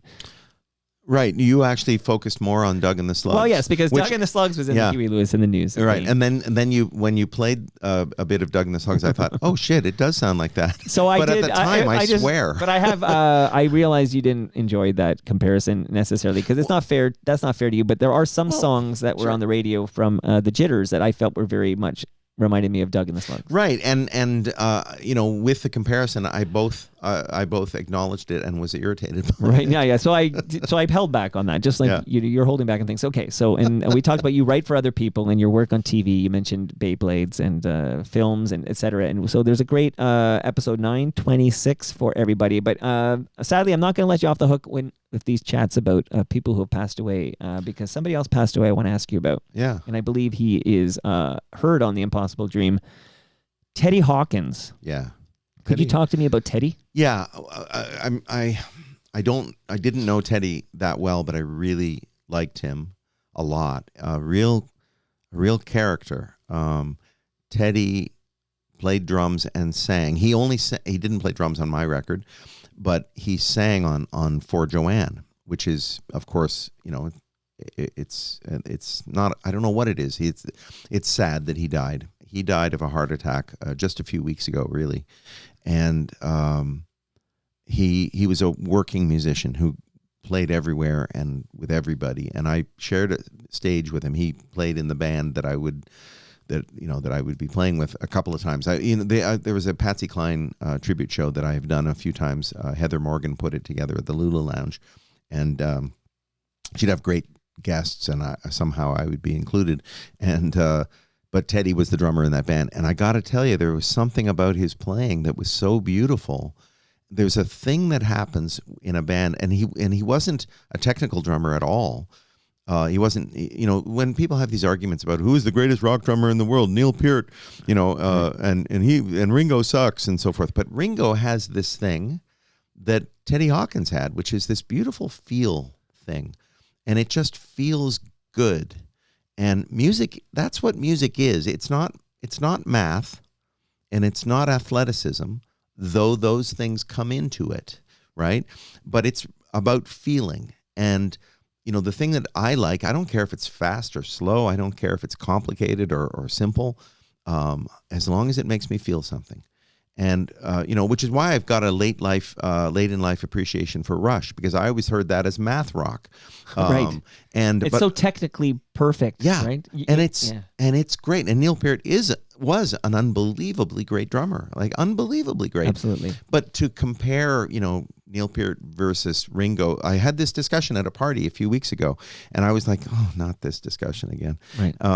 But a nice guy who maybe he's listening now, I don't know. But I just feel like it's not a contest, and especially not if somebody plays faster, they must be better or more technically proficient. In any case, Teddy was not one of those technical drummers. He was a field drummer, and he did it beautifully. And he had this big, beautiful gospel influenced voice. And once I decided that this song about Joanne could be kind of gospel-y, I thought, I should get Teddy to sing. So sadly, we lost Teddy, and you may not have known him well, but you appreciated, his gospel tinged mojo. Yeah, for sure. Yeah. So if I'm understanding, so the new album's called The Impossible Dream, and it sounds like there's some of these songs that have been hanging around for a while now, like before your beloved Joanne passed away in 2018. And then, of course, when that happens in your life, that's going to sidetrack you, right? So is it fair to say that maybe dealing with this trauma, like you were lost for a while, and that maybe that delayed? Yeah. I mean, everything? My previous record, which is called Unpopular Pop, Right. the space between it and the one before that was 13 years. So it's not like I'm a speedy Right. album releaser anyway. But yeah, I would say between Joanne's death and the pandemic. Oh yeah, that thing. That thing that happened. The thing that forced you into my backyard. Yeah, that's right. A little more. Lucy took another call. She knew would be recorded for the purposes of quality control. She gave out some information. She upgraded an account and briefly wondered what had happened to her soul. She stretched her neck and yawned and shrugged and thought about the weekend and how she'd finally have the chance to just sleep in. But in her dreams she is soaring out over the ocean, arms outstretched as wings, her hair shining in the sun. In her dreams she is no prisoner of the day-to-day routine. She really loves to fly in her dreams. I like how you tell a story in your songs, Blair. Thank you. And that song I play around Halloween every year, One Hit Wonder. Mm-hmm. Same deal. Like, it's just a great story. Just you're a great storyteller in these in your music. Well, thank you. And it's funny mentioning that song now, and not wanting to revisit our argument that we just had, our really dispute. Not that much we of an had. argument. Yeah, I'm going to call David Steinberg to sue you. Well, I got Lorne Honickman on speed dial, so let's go, buddy. Watch it, There buddy. you go. Yeah. But One Hit Wonder is about Bobby Boris Pickett and the idea of people, again, it's humanizing, these one-hit wonders. We always sort of sneer at the one-hit wonders, just like we some slightly sneer at the people who are on, cheesy sitcoms. And I think, yeah, okay, but when they die, when they die, But if a one-hit wonder dies, yeah, like Boris Pickett, Bobby Pickett, yeah, right, Bobby Pickett, right? yeah. You're not dehumanizing them. Like, I feel like this is the disconnect. Like, no, this is the fact that they had one song that people know the words to and love to hear. To me, that's amazing. Like, I don't think I ever feel. Well, good for you, and I agree. I feel the same way. But I can't speak for my co-host, but I have been prone to so that story that I tell in that song, One Hit Wonder. Yeah, it's a true story. I was in a parking lot in Sarasota, Florida. Had just seen a movie. It was Public Eye with Joe Pesci, and I've never seen it. Great movie. It was about the photographer Ouija, who you really should look up. He took these great Hollywood photographs and crime scenes and stuff. Great. Okay. Anyway, I step out, and with Arlene Bishop, by the way, on my arm, and there's a flatbed truck with a band on it, and there are hay bales everywhere, and there are people in costumes, and there are people drinking beer. And the band, they just start cranking into the Monster Mash, and then there's a sign like on an easel, and it says Bobby Boris Pickett, the Monster Mash. And I realize, oh, it's that guy. Right. It's that guy. And I can see everybody sort of snickering a little bit and they start paying attention, because I guess he'd been playing other songs and nobody cares about his other songs. Right. And I started sneering a little bit too. But as the song played, I thought, why am I laughing? The guy had a huge hit. Absolutely. One more hit than 99.99999% of people who hear it will ever have. Yeah. So I just felt like in that instance, like, and it was about me. Like, why am I sneering? And it was also about me, the song, because I was thinking of Last of the Red Hot Fools. I was thinking about, I'm kind of a one-hit wonder. But then you remembered yet another hit that we played earlier. Well, no, but neither of those songs would play in a parking lot in Sarasota, Florida, so. Depends where, not in Sarasota, but you put that parking lot a bit Young and Norden there, and we're going to blast out that Red Hot Fools. Hey, I do have a question about one of the songs on Impossible Dream. But before I get to that, let me please tell you about a fantastic podcast from Nick Iones It's called Building Toronto Skyline. In fact, tomorrow morning, we're going to record an episode all about the 50th anniversary of CN Tower. The CN Tower is 50 years old, Blair. Wow. Wow, who'd have thunk it? Okay, so we're going to talk about that, and I would urge people to subscribe and listen to Nick's podcast, Building Toronto Skyline. He's got a second podcast that's launching, first episode already available, called Building Success, and I also recommend that podcast. And thank you, Nick Iones, for stepping up to fuel the real talk. And last but not least on that front, recyclemyelectronics.ca. They're on board for all of 2025. And if you have any old devices, old cables, old electronics, do you, Blair? I do. I have a drawer full. Is East York full of old cables that Everywhere you don't even know where they go go? in East York, you trip over them. They It's call it awful. the land of Cableville, they call it. Land of Cableville. Land of cables. Yeah. People in East York and elsewhere in this fine country, this sovereign nation.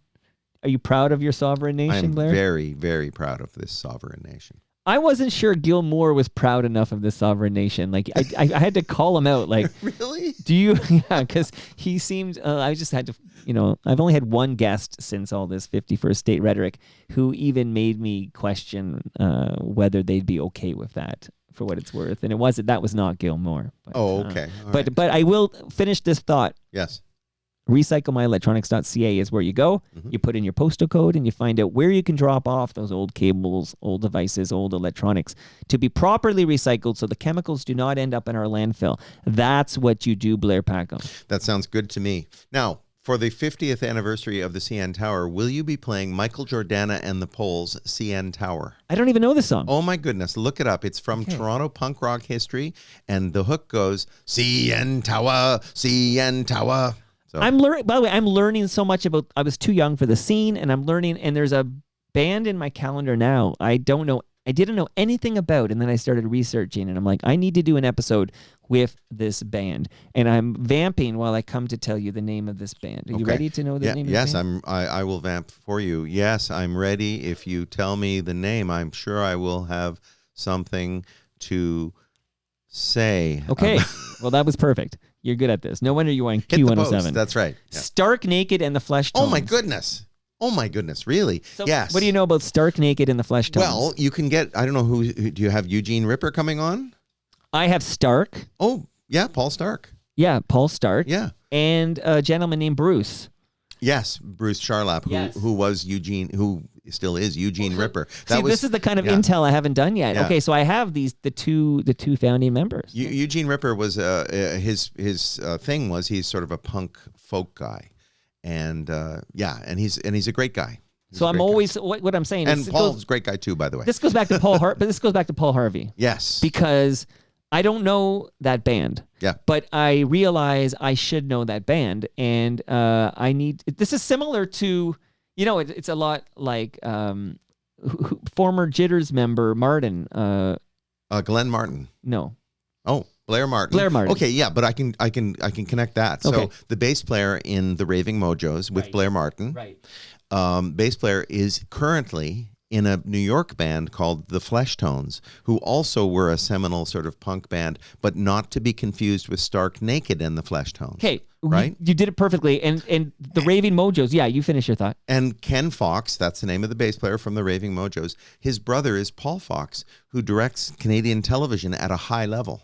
Wow. Yes. And honestly, you should look up Paul Fox. Fox. This to my vein. Yeah. I thought you were going to tell me it was Adam Fox's brother. No, member of the Impossible Dream. That Adam Fox. That Fox is spelled F-A-U-X. Right. It's like a faux. He was who introduced me to Ken McNeil from Rusty.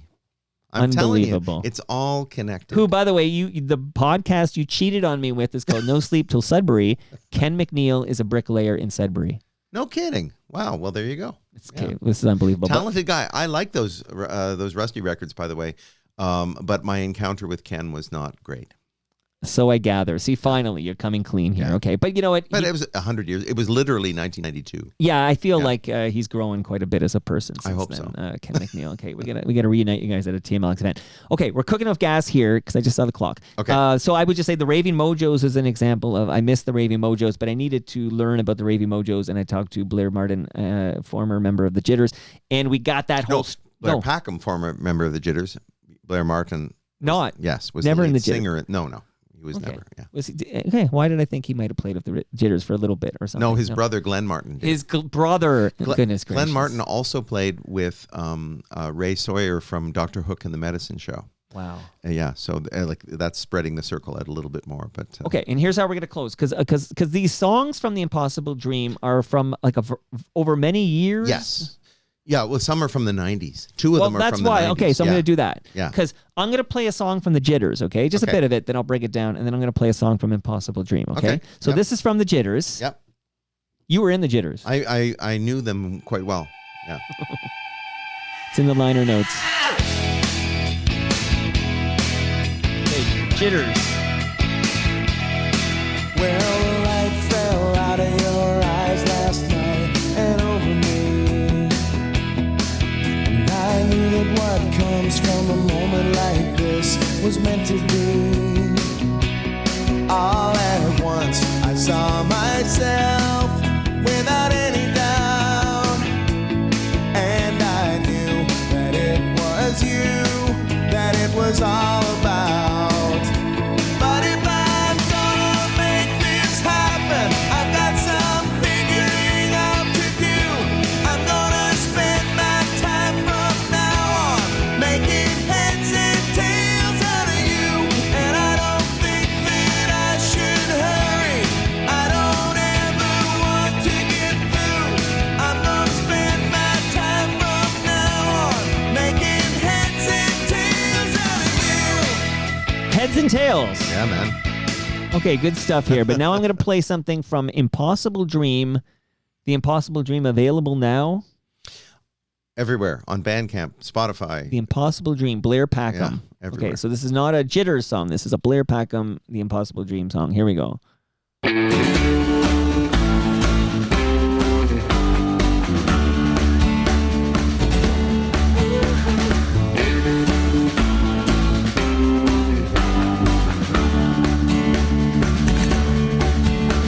The light fell out of your eyes last night and over me.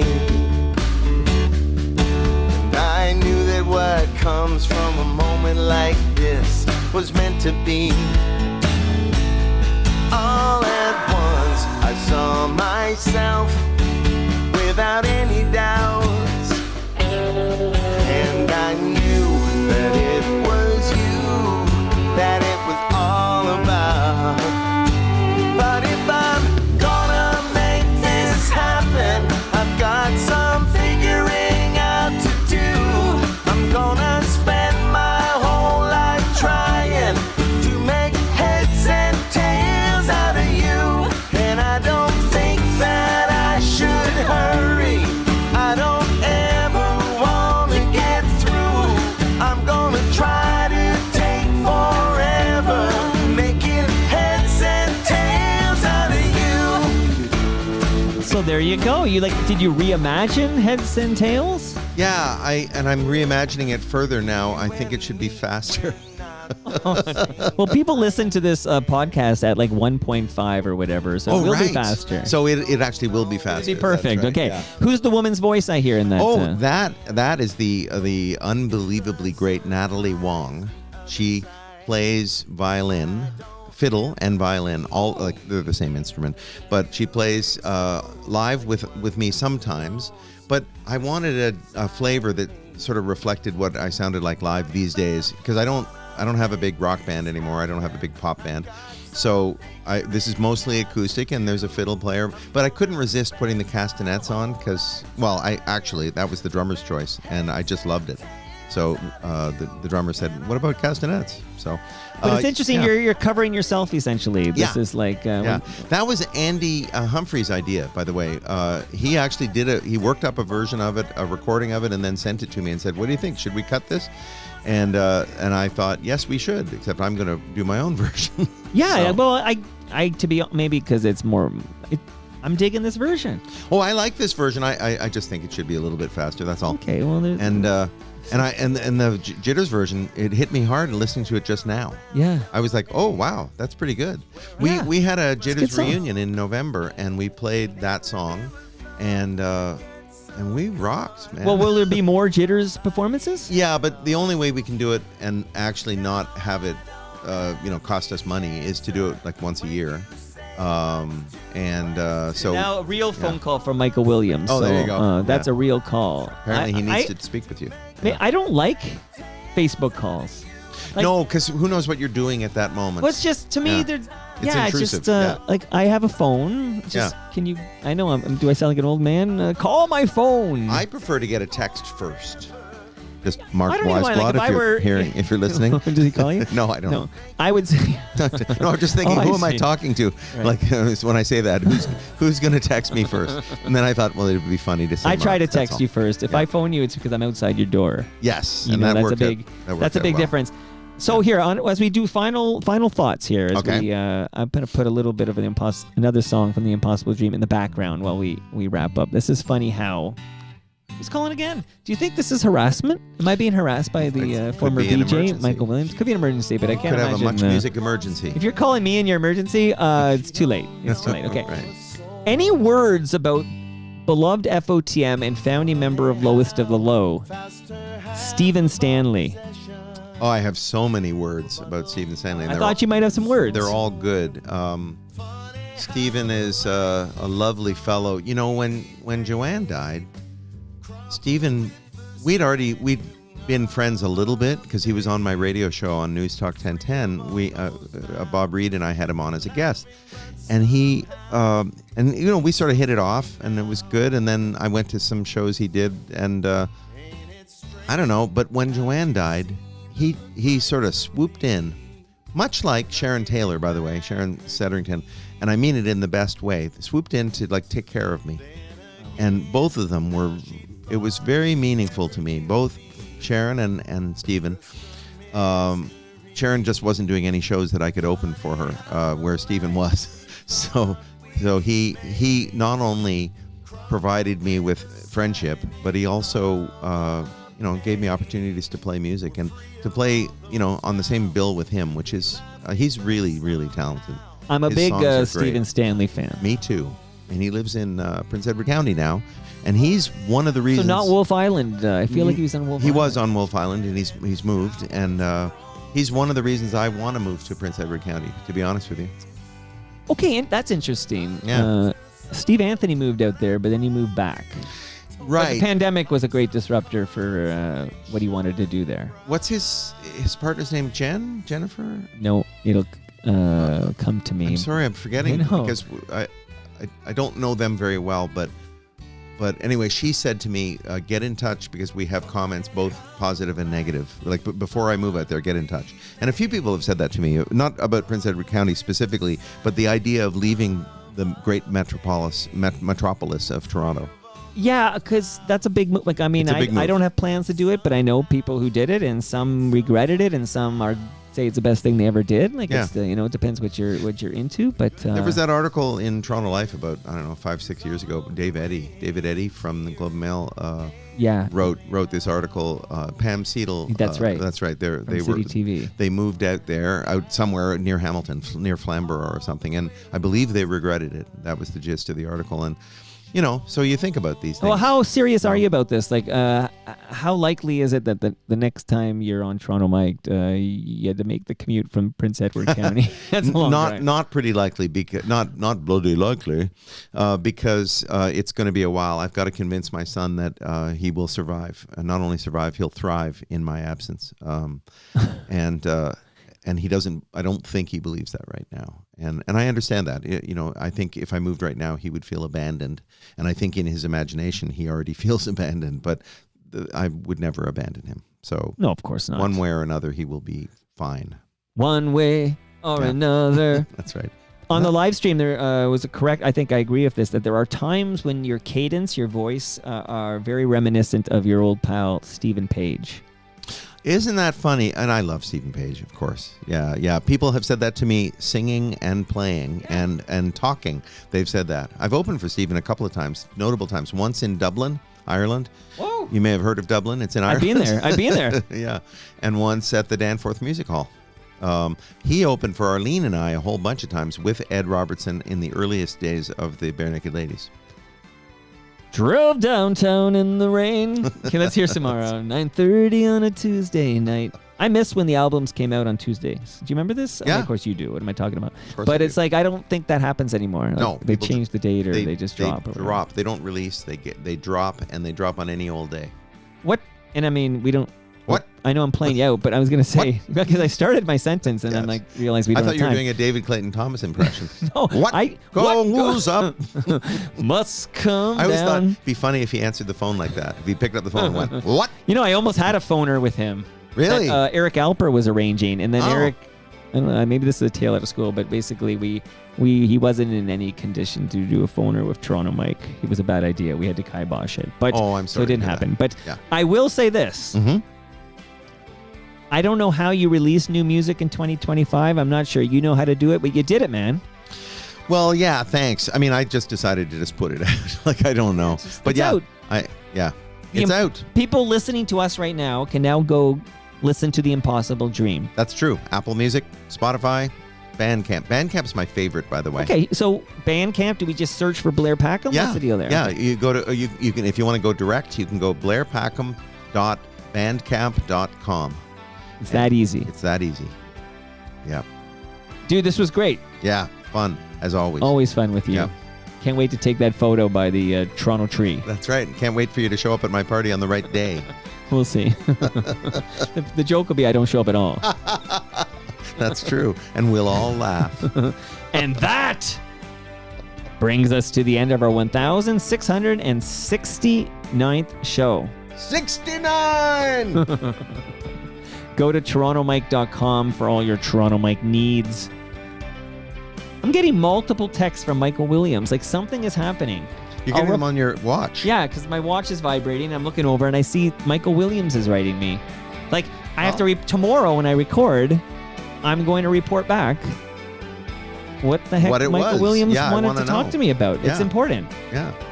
But much love to all who made this possible. That's Great Lakes Brewery, Palma Pasta, Maneris, Silver Wax. Man, you're going to have a clean car next time I see it. Yeah. Love you, Silver Wax. Use Yep. Toronto Mike 10 at checkout at silverwax.ca. Recyclemyelectronics.ca, Building Toronto Skyline, and Ridley Funeral Home. See you all tomorrow. What a music week on Toronto Mike. Tomorrow, my special guest, I can't wait for this, Crystal Shawanda. Do you know this name? Yes. Yes. She's great. And That she's- voice is amazing. She's a great interview, too. Hey, live in the basement, Crystal Shawanda, tomorrow afternoon on the live stream at 2:45. See you all then.